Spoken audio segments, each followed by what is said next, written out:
Hello and welcome to Mimi's Sketchbook. Today we are going to be painting some hyacinths that I received at Easter. But unfortunately I've waited way too long to paint them and they are way past their prime. They are top heavy and tipping over and they're almost ready to take outside and to plant into the ground. But I'm hoping that I can take and rejuvenate these hyacinths in a painting and make them as beautiful as they were when I first received them. So I've gone ahead and sketched out how I want the 5 blooms in the pot placed on my sketchbook. And I created the drawing so that it would overlap and flow onto the 2 pages. So I'm starting off drawing with my micro pen, some very small, fine, 5 pointed little flowers. Each of the stems has many little 5-pointed bell flowers on it, and they are all clustered together to make the one hyacinth bloom. So that's what I'm going to try to recreate. And I'm not doing this so it looks realistic, but I am sketching it in. So we can have a memory of the flower, but not a photorealistic picture of it. So this is a very repetitive part of the process. So don't be in a rush. Let this time be a time of just enjoying the process. Sometimes it's nice to have a little music on in the background and to just relax while you're drawing. And before you know it, it is going to be finished. Now, if you look closely, you can see that not everything I'm drawing is a star. We're overlapping the stars and their little areas of where they pop out, and so some are just little crazy squigglies, and you're never going to see that it's not a star when you look at the whole thing. You're just getting an impression of clusters of these little flowers together. And as I'm drawing these, I can see that my flowers are much smaller than the ones on the actual hyacinth, but hey, it's okay. Don't scribble something out, don't start over, just be good with it and continue on and make the most of it. So here I am jumping across the page so my idea flows from one page to the next. And as I'm drawing this, I'm seeing that my flowers, each of my stems are very tight. And I would rather have the shape be a little looser. So I'm going back and popping some flowers out of the perimeter of that tight cone shape. So I just don't like it being so constricted looking. So I'm just going to take a little time here and pop a few random edges out so you can see a little like silhouette, more interesting silhouette of the flower. So once I'm done with the flowers, it's time to draw in the pink wrapping.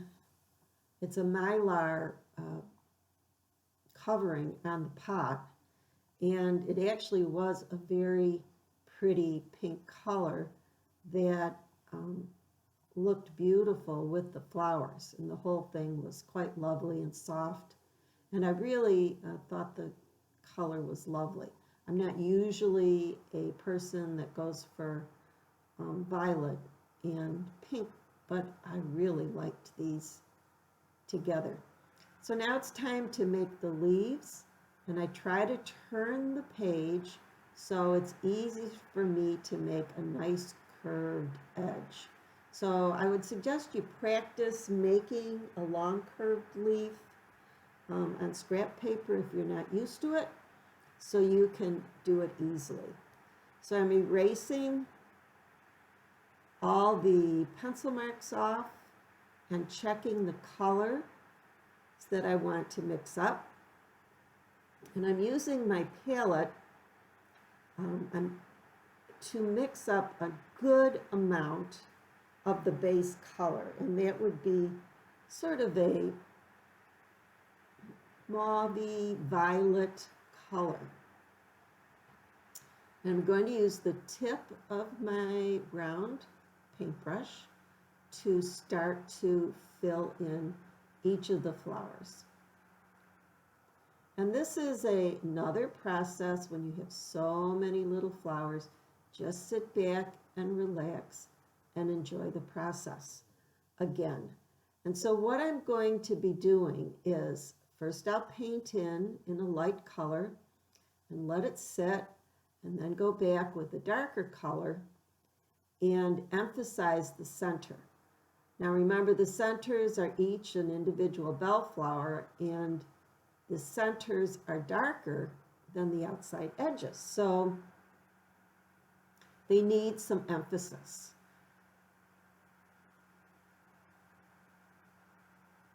Another thing I'm thinking about as I'm painting this is the growth pattern of the flowers.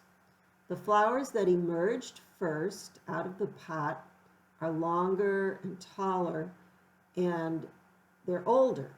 And the older stems, the flowers on that were darker, they've turned a dark purple. So I want to darken them up.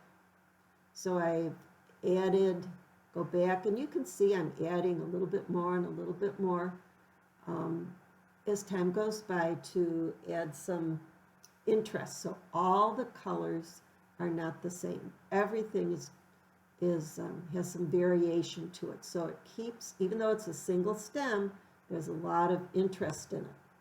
Another thing I want you to notice is that on the flowers, there's a lot of white space in between them. You can see through each individual stem.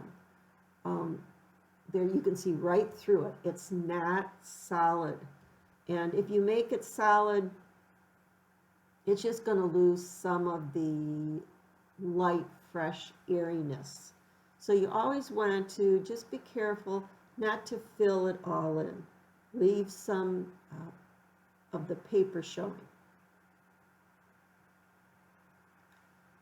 So I've got mixed up a nice light fresh green, and towards the bottom of the leaves I've added some darker green, and this is the darker green at the bottom is to show some depth of color that would be shadow.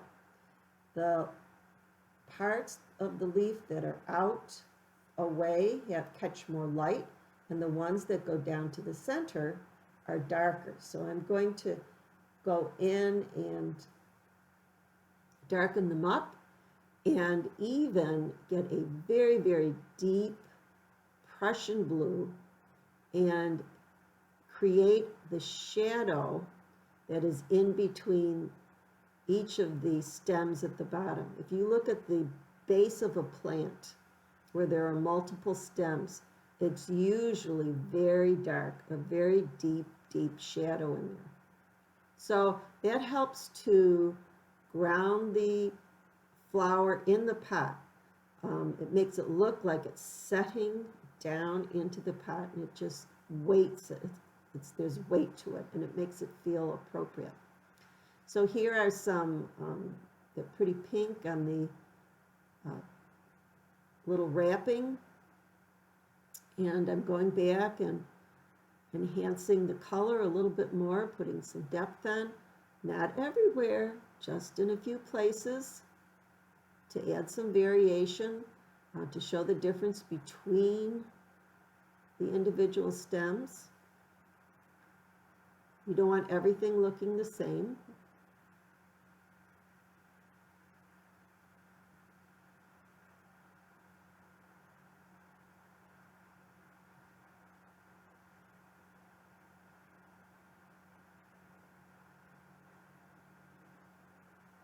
And then I looked at my flowers one more time and saw that the centers were actually had some yellow in there.